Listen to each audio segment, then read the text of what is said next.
I. Okay. Hey, Parker, why don't you hold that for me?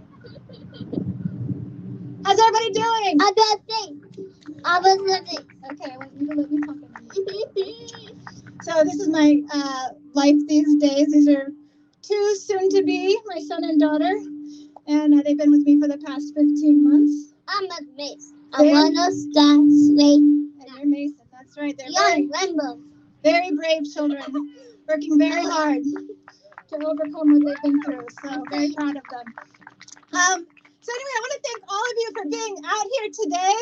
This struggle's gone on for a long time, and it continues, and it will continue until we win, because one day we are going to win. We can't continue on this path. And I just wanted to quickly share a story with you about the power. Hey, Macy, you're going to stand up. The power of a small group of people, because sometimes we don't feel like we have power. But we really do. The powerful, the wealthy ruling class, they're afraid of us. They're afraid of us when we're effective. They're afraid of us when we're smart, when we take, action, serious, focused action. Back in 2009, 2010, when the health reform process was going on, there were a lot of efforts to shut out our people, to create legislation which they succeeded in that would enrich the medical industrial complex. But a small group of us separated away from this. And these were progressive organizations that were facilitating the passage of legislation that would continue to discriminate against people, make healthcare unaffordable, and enrich the pharmaceutical and insurance corporations. But a small group of us decided that we were going to do what we could do. And we were focused. We knew that we had to go to the media. The media was not going to come to us. So we looked for those opportunities, and we got ourselves inserted there. We knew that at the hearings, even when they allowed us, it was just performative. In fact, when I testified before the Health, Education, Labor, and Pension Committee in 2009, I was at the end of the table. I was off the table, literally. My chair was off the table. So we went to the briefings, we went to the Congress events, we went there and we went to their offices. We dropped paper cutouts of dead bodies in the offices of the senators with the number of people in their state that died due to lack of health care. And they actually had the nerve to call us and tell us that we were upsetting their staff. We said, how do you think their families feel? Unnecessary. But because of that pressure that was sustained and focused, we actually got a single-payer bill to the floor of the Senate in December of 2009. We had no budget.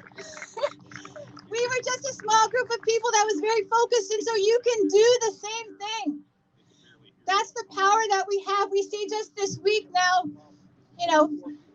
for all its faults, and there are many reasons to criticize the climate legislation in the Senate right now for codifying the drilling of fossil fuels.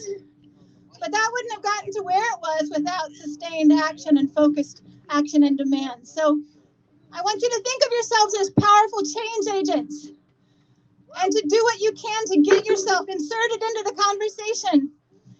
Howard Zinn told us you need to go where you're not supposed to go, say what you're not supposed to say, and stay when they ask you to leave. That's how we win. And I just also want to remind folks that this struggle for our human right to health care is part of a broader struggle for health care for human rights in the United States. And I've been acting in solidarity with a number of Latin American movements over the past years. Impressive what our friends and family members in Latin America have been able to achieve through real organized resistance and clarity about what they're fighting for. And so I urge you to learn from those movements, because talk about taking on the ruling class of the United States. There are a lot of folks who have done that and have succeeded and are continuing to wage that battle, which we need to support. So I think of my friends in Colombia and Venezuela and Bolivia, Nicaragua, who have had some real serious successes, and Honduras. lately. So finally, I just want to remind you that what we're fighting for with our human right is what we call the people-centered human right. And that's a very important framing because we can't allow the ruling class to define what our human rights are for us. We have to organize and define what our human rights are. That's what people-centered human rights are. They're defined by the people and they are won through struggle. And that's what we will do. We will continue the struggle, even though I have a lot of attention now focused in other places as I need to. I am still with you in this struggle and I will be for the long term. So thank you for being here today. Thank you for the work that you're doing and thank you for allowing me to be part of it.